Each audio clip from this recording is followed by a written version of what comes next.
અંકલેશ્વર તાલુકાના કાપોદ્રાના જમજમ પાર્ક બંધ મકાનને નિશાન બનાવી 3 લાખ ઉપરાંતના મત્તા પર હાથ ફેરો કરી ફરાર થઈ ગયા હતા.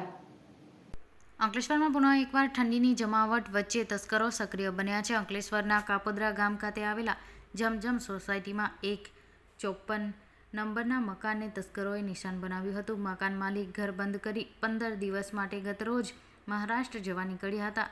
સવારે પડોશીએ દરવાજાના નાકુચો તોડી અને લોક તોડેલી હાલતમાં નજરે પડતા તાત્કાલિક મકાન માલિકને ટેલિફોનિક જાણ કરતા તેઓને ભાઈ શેખ મોહમ્મદ સાદિક સમદ ગુલામ ટાયરવાળા જાણ કરી હતી. તેઓ સ્થળ ઉપર જોતા ઘરનો સામાન વેરવિખેર હાલતમાં પડ્યો હતો તેમજ ઘરમાં રાખેલા તિજોરીનો લોક પણ તૂટેલી હાલતમાં મળી આવતા તાત્કાલિક અંકલેશ્વર રૂરલ પોલીસ મથકે જાણ કરતા પોલીસ કાફલો ઘટના સ્થળે દોડી આવ્યો હતો. ઘરમાં તપાસ કરતા 1 લાખ રૂપિયા રોકડા તેમજ 3.5 તોલા સોનાના દાગીનાની ચોરી અંગે તાલુકા પોલીસ મથકે ફરિયાદ આપતા પોલીસે પ્રાથમિક ફરિયાદ નોંધી વધુ તપાસ આરંભી હતી.